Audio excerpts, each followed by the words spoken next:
Hi, everybody. I'm Brittany Lewis, a breaking news reporter here at Forbes. Joining me now is Dr. Houman Hemmati, who serves on the board of directors of Saving California. Dr. Hemmati, thank you so much for joining me. Thanks so much for having me again. I would love to talk about what exactly is happening in the LA area right now, because let's start from the beginning. On Friday, protests broke out over workplace raids by ICE, and the scene on the ground since then have been described by some reports as largely peaceful with pockets of violence or chaos. LA Police Chief Jim McDonnell said this over the weekend, quote, "In recent days, many protests across the city have been peaceful," before adding that law enforcement must respond firmly, quote, "when peaceful demonstrations devolve into acts of vandalism or violence." He also said things have gotten increasingly violent in the city. There have also been videos and images of cars lit on fire, vandalism, skirmishes between protesters and police, even one video of a motorcycle ramming into a group of police officers. So can you describe exactly what has happened and unfolded in Southern California over the past couple of days?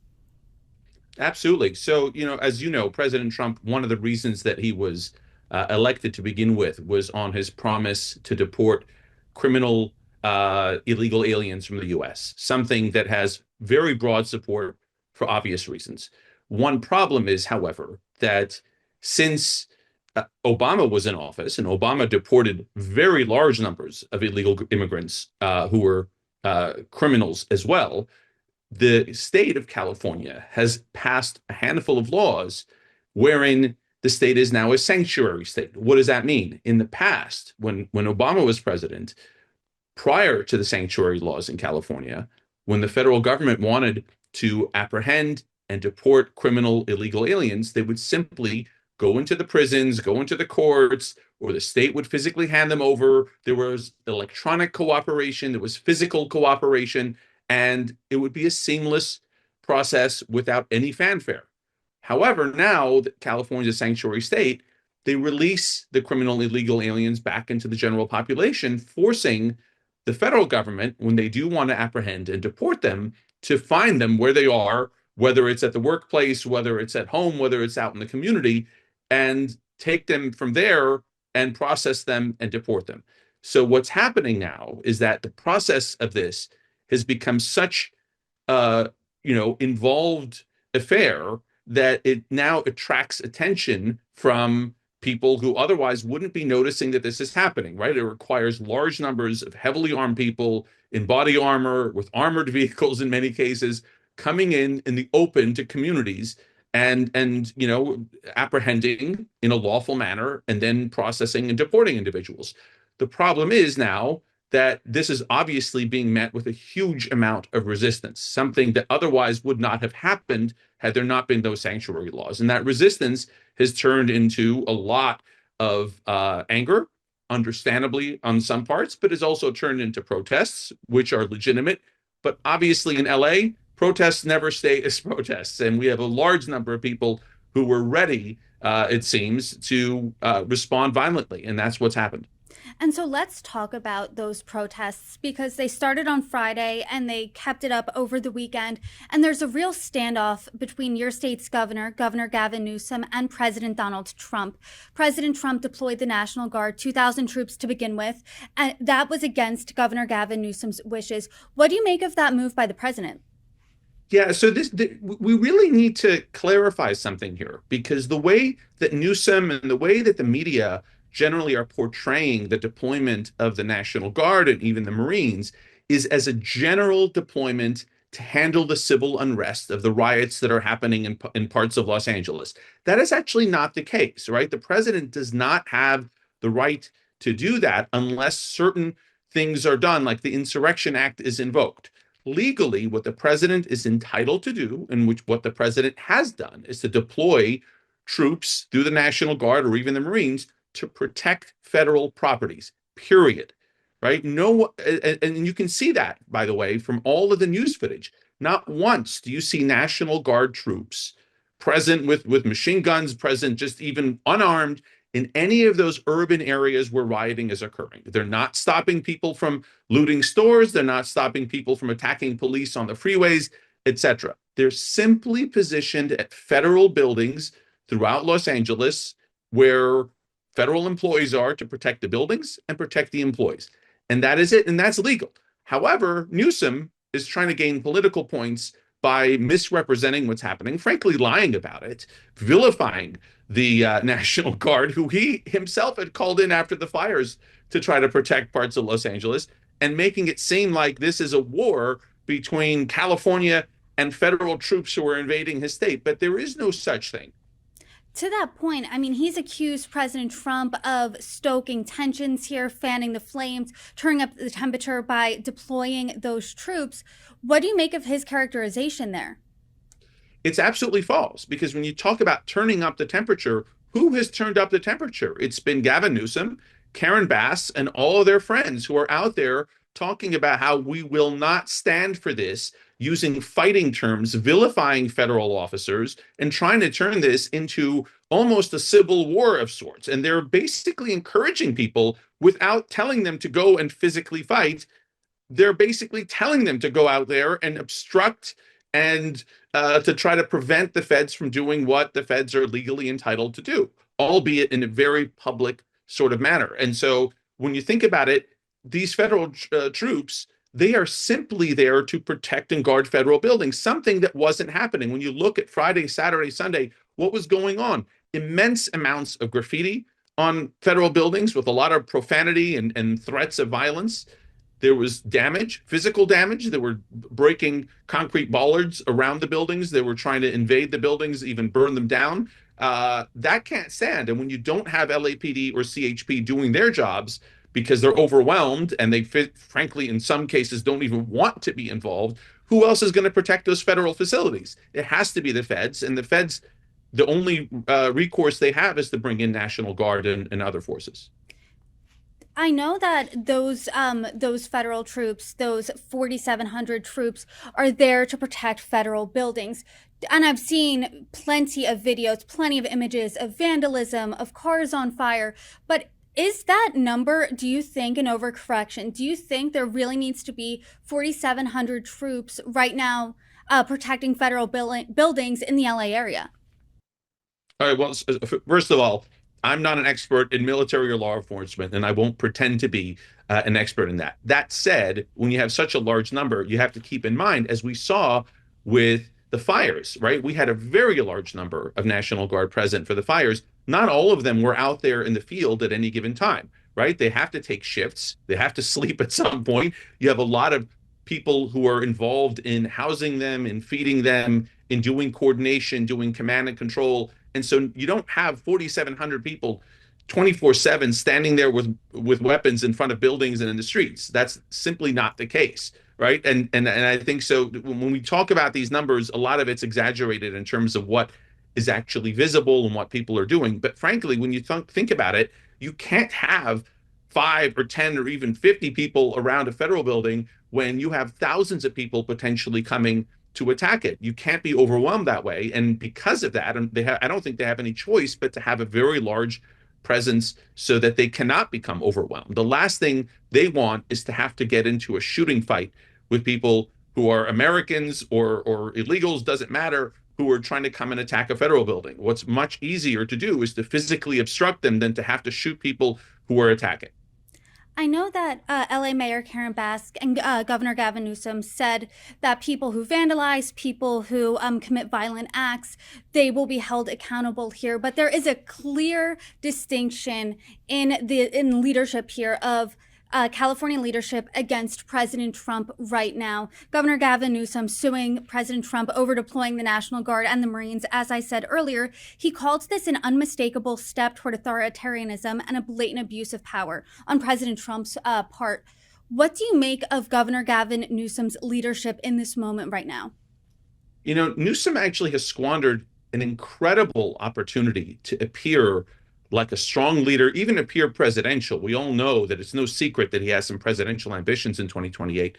He had an opportunity here when all of the violence was beginning, when the attacks on police, when attacks on his own CHP, who are part of his protective detail, for goodness sakes, were occurring, to get out there in the field, get off of Twitter or X, physically go out, not just do press conferences or one-on-one interviews in some bunker, with his select journalists, but to go out there, address the people directly who are involved in this, and say this will not stand, and issue orders for them to be arrested. He didn't do that. How many have been arrested? Dozens at most. We're not saying hundreds or thousands of people being taken in for criminal behavior, even though that criminal behavior is happening right in front of us, live. Uh, so he squandered that opportunity. Instead, he's gone to X. He did in a 24-hour period between I think Sunday and Monday. He did 34 tweets just from his personal account alone, not even counting his official California governor account, which had many more as well. He's been on a rampage, just attacking Trump, but not once has he actually shown any direct leadership regarding dealing with the crime and the violence and the rioting that's happening on his own streets. And so I think he's squandered it. He's appearing like a petulant child rather than appearing like someone who can take charge of a situation. I don't think anyone on the ground, people who live in Los Angeles who are being impacted by this, are really worried about the political aspects of this, the Trump versus Newsom political fight. What they're worried about is, are they going to come to my neighborhood? Are they going to burn down my stores? Are they going to loot my neighborhood? And that's what their concern is. Is my car going to get blocked on the freeway? No one's caring about anything else. And Newsom is a bit tone deaf when it comes to this, and he thinks that he can score political points by using this to attack Trump. But that's failing. I know that you said this at the beginning of the conversation that people have the right to protest. That's their First Amendment right. You're allowed to peacefully protest. But do you think anyone in California right now, any California leadership, is doing a good job of walking the line of, hey, Californians, people of Los Angeles, you're allowed to peacefully protest, but you can't cross this line when it gets violent, when it gets chaotic, when there's vandalism. Is anyone doing a good job of really showing that line? No, that's the problem. I mean, there's, look, to his credit, Assemblyman Isaac Bryan, who's a, very far left member of the California State Assembly, good person, but has political views that are on one extreme side. He's trying to encourage that. He's trying to show up to the protests and depict images of people who actually are being peaceful, to his credit. So there is that aspect, but there aren't too many who are encouraging that. Most others are focused on trying to encourage people to be a little more than just loud. Being loud at a protest is absolutely legal, as long as you're not harming anyone, as long as you're not obstructing anyone. But most of what we're seeing here is crossing that line. And I want to talk about some comments from President Trump before I let you go. And I want to first start by saying border czar Tom Houman said there's no plan to arrest Governor Gavin Newsom. But President Trump said that I would do it if I were Tom, meaning Tom Houman, on arresting Gavin Newsom. And he said that Gavin Newsom's, quote, primary crime was running for governor because he's done such a bad job. What do you make of President Trump's comments there? Do you think that's really helpful to this situation that's in California right now?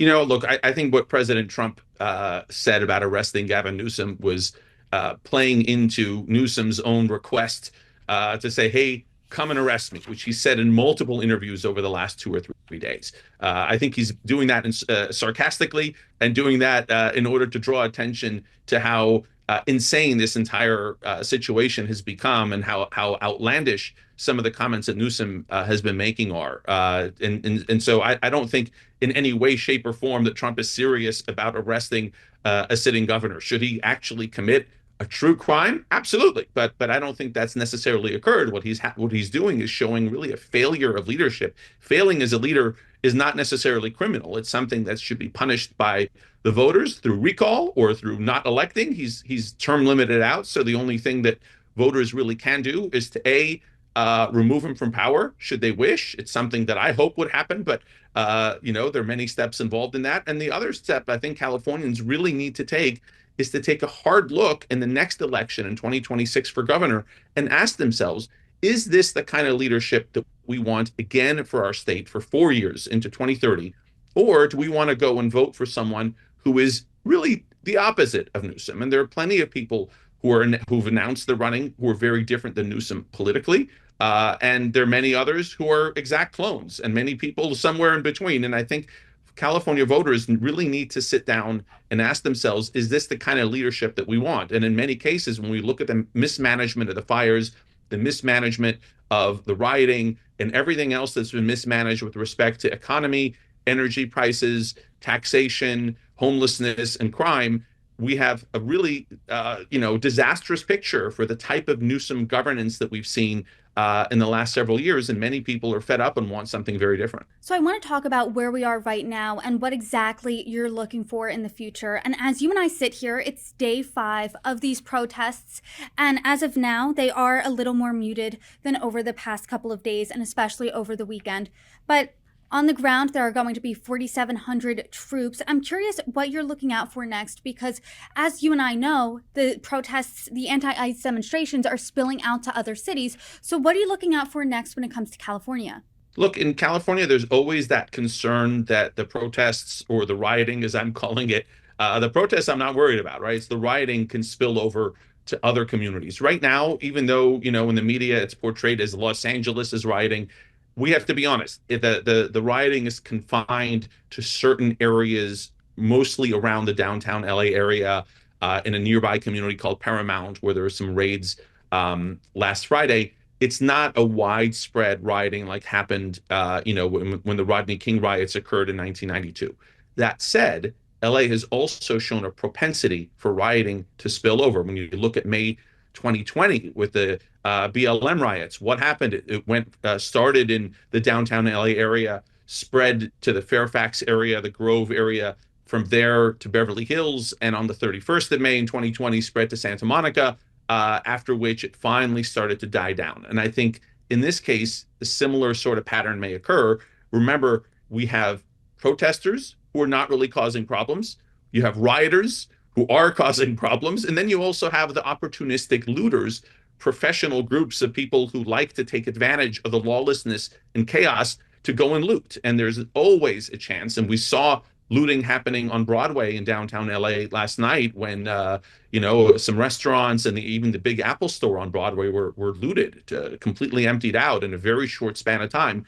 That can spread citywide. And unless we have a good law enforcement presence on the ground, it very likely could. And that's the concern. Remember, the National Guard is not there in a capacity to stop any of that from happening. Legally, the National Guard cannot currently, under their current deployment orders, get involved in prevention of looting, prevention of rioting, anything that does not have to do directly with federal facilities or federal employees. That's still on Newsom, and that's still on Karen Bass. Dr. Hemmati, I appreciate you coming on, sharing your insight here into this situation. And as it develops, I hope you come back on and join me. Dr. Hemmati, I appreciate the time today. Be a pleasure. Thanks so much for having me on again.